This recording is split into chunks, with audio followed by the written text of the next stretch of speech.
रश्मि जानती थी कि चिराग शादीशुदा है, लेकिन फिर भी रश्मि को चिराग बहुत पसंद था, तो वो उसके साथ लिव इन रिलेशनशिप में रहने लगी थी। अगले कुछ ही महीनों में रश्मि को एक लड़का हुआ। उनके रिश्ते को 5 साल हो चुके थे और अब वो दूसरी बार प्रेग्नेंट थी। लेकिन अब चिराग भी रश्मि से बहुत बोर हो चुका था। आए दिन उन दोनों में झगड़े होने लगे थे और ठीक दिवाली से कुछ दिन पहले रश्मि अचानक कहीं गायब हो गई। वो कहाँ गई, कैसे गायब हो गई, किसी को कुछ पता नहीं था। ये कहानी है रश्मि और चिराग की। ये कहानी है एक ऐसे रिश्ते की जिसका कोई नाम नहीं था। ये एक परफेक्ट कहानी है लव, सेक्स और धोखा के बारे में। गुजरात राज्य में एक छोटा सा गांव किकवाड़। ये गांव गुजरात के सूरत इस जिले में बारडोली तालुके में पड़ता है और इसी गांव में चिराग पटेल नाम का एक लड़का रहा करता था। वहां वो खेती किया करता था और उसका एक बड़ा सा बिजनेस भी था। दोनों से वो अच्छी खासी कमाई कर लेता। उसकी शादी वाडोल गांव के एक लड़की से हुई थी और उन्हें एक लड़का भी था। चिराग का बिजनेस के सिलसिले में कई बार शहर आना जाना होता रहता था और उसी दौरान उसकी मुलाकात रश्मि कटारिया इस लड़की से हो गई थी। रश्मि उसके ही गांव के रहने वाली थी। दिखने में जवान और काफी सुंदर और मोहक थी। रश्मि पढ़ी लिखी थी। रश्मि एक नए जमाने की, नए विचारों की लड़की थी, तो उसका रहन सहन भी बिल्कुल वैसा ही था। वो किसी मॉडल की तरह कपड़े पहनती और किसी मॉडल की तरह ही रहा करती थी, तो लड़कों का रश्मि की ओर आकर्षित होना स्वाभाविक था। एक गांव में होने की वजह से चिराग भी उसे बार बार देखा करता था और अब अचानक ही चिराग को रश्मि पसंद आने लगी थी। रश्मि की अदाएं और खूबसूरती देख वो घायल हो चुका था।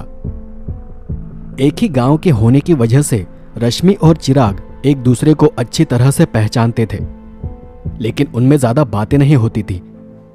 पर अब चिराग से रहा नहीं जा रहा था और दिन ब दिन वो रश्मि की सुंदरता की ओर खींचा जाने लगा था। वैसे तो चिराग की पत्नी भी दिखने में काफी सुंदर थी, लेकिन शादी के बाद से उसके स्वभाव में काफी बदलाव आ चुका था।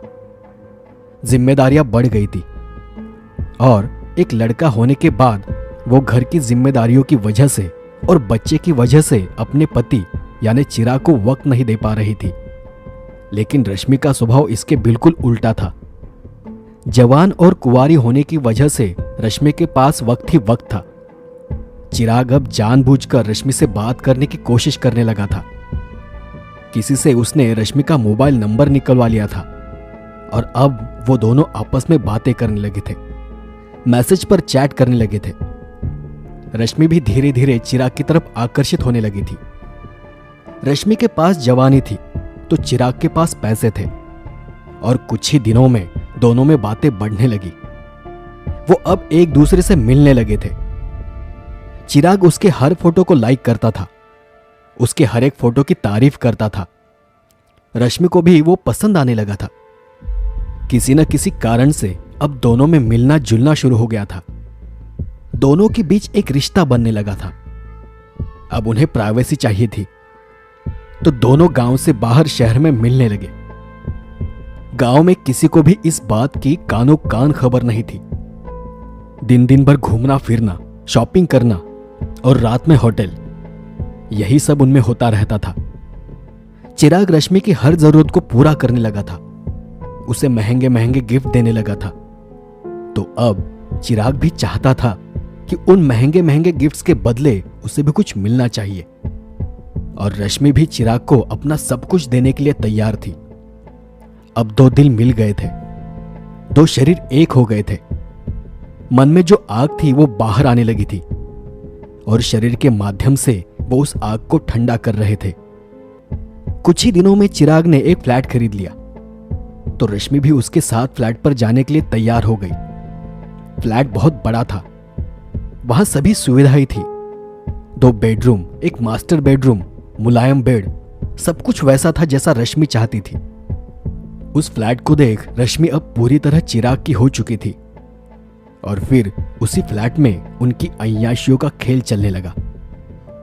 रश्मि और चिराग अब बार बार एक दूसरे से मिलने लगे थे। चिराग भी अपनी पत्नी की बजाय अपना ज्यादातर वक्त रश्मि के साथ बिताने लगा था और फिर उसकी पत्नी को भी कुछ चीजें खटकने लगी। चिराग के बिहेवियर में अचानक जो बदलाव आया था उसे वो समझने लगी थी। धीरे धीरे खबर गांव में फैल गई। चिराग के घर वालों ने चिराग को समझाने की काफी कोशिश की, लेकिन चिराग भी कहां मानने वाला था। उसने सीधे शब्दों में घर वालों को बता दिया कि वो रश्मि से प्यार करता है और वो उसके साथ ही रहेगा। अब घर में हर रोज झगड़े होने लगे थे, लेकिन चिराग पीछे हटने को तैयार नहीं था। तो आखिरकार उसके घर वालों ने गुस्से में ही उससे कहा कि वो जो अय्याशी करना चाहता है वो करे, लेकिन गांव के बाहर। तो दूसरी तरफ रश्मि ने भी अपने घर वालों को यह बात बता दी थी कि वो चिराग से शादी करने वाली है। उसके घर वालों ने भी रश्मि का काफी विरोध किया, लेकिन वो कुछ भी सुनने को राजी नहीं थी। 20 साल की रश्मि अपने जीवन के बारे में एक महत्वपूर्ण निर्णय लेना चाहती थी। धीरे धीरे चिराग और रश्मि के घर वालों ने उन्हें समझाना ही छोड़ दिया। तो अब वो खुलेआम अपना रिश्ता जाहिर करने लगे थे। रश्मि अब ज्यादातर चिराग के उस फ्लैट पर ही रहने लगी थी। वो चिराग के साथ लिव इन रिलेशनशिप में रहने लगी थी। दोनों भी बहुत प्यार से वहां रह रहे थे। उन्हें पूछने वाला और रोकने वाला कोई नहीं था। और ऐसे ही दिन बीतते चले गए। उनके रिश्ते को 1 नहीं, 2 नहीं, बल्कि 5 साल हो गए। उसी दौरान उन्हें एक लड़का भी हो गया, जो कि अब 3 साल का हो चुका था। और अब रश्मि फिर एक बार प्रेग्नेंट थी। तो रश्मि अब अपने रिश्ते को एक नाम देना चाहती थी। वो चिराग से शादी करना चाहती थी। लेकिन दूसरी तरफ चिराग की पत्नी रश्मि की प्रेगनेंसी की खबर सुनकर बहुत ज्यादा गुस्सा हो गई थी। और एक दिन वो अपनी सास को लेकर, यानी चिराग की मां के साथ रश्मि के फ्लैट पर आ पहुंची।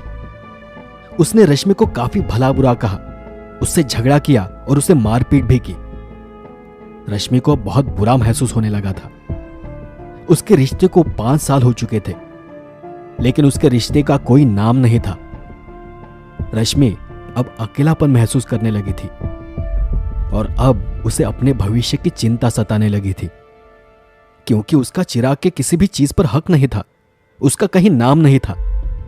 तो अब रश्मि ने बार बार चिराग से शादी के बारे में बात करना शुरू कर दिया, लेकिन अब शायद उसके लिए बहुत देर हो चुकी थी। चिराग को भी अब रश्मि में कोई इंटरेस्ट नहीं था। रश्मि की रोज रोज की झिकझिक से तंग आ चुका था।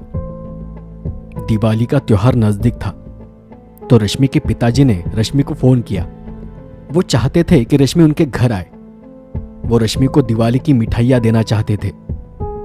लेकिन जब उन्होंने फोन किया तब चिराग ने फोन उठाया और चिराग ने उन्हें बताया कि रश्मि उसे बिना कुछ बताए घर छोड़कर कहीं चली गई है। वो जब वापस आएगी तो वो उसे बता देगा। लेकिन दिवाली का त्योहार खत्म हो गया।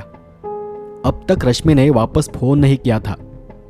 तो रश्मि के पिताजी को कुछ अजीब लगने लगा। आखिरकार वो अपने भतीजे को लेकर रश्मि के फ्लैट पर पहुंचे। वहां उनकी मुलाकात नौकरानी से हुई। वहां रश्मि का बेटा भी था, लेकिन रश्मि कहीं नजर नहीं आ रही थी। जब उन्होंने पूछताछ की तो नौकरानी ने बताया कि रश्मि मैडम साहब के साथ बाहर कहीं घूमने चली गई है। लेकिन रश्मि के पिताजी को फिर भी शक हुआ कि वो उनसे कुछ छुपा रही है। तो उन्होंने आसपास के कुछ लोगों से भी रश्मि के बारे में पूछताछ की और तब उन्हें पता चला कि रश्मि को कई दिनों से उन्होंने देखा तक नहीं है।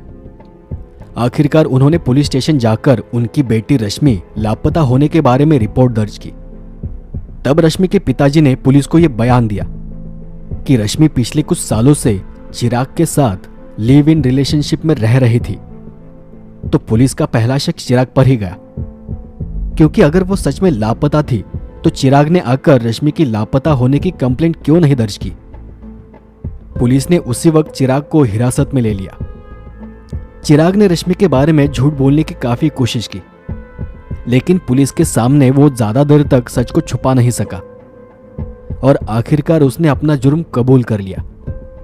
रोज रोज के झगड़ों से तंग आकर 15 नवंबर को चिराग ने रश्मि का गला घोटकर उसे मौत के घाट उतार दिया था और फिर उसकी बॉडी को अपने ससुर के खेत में दफना दिया था।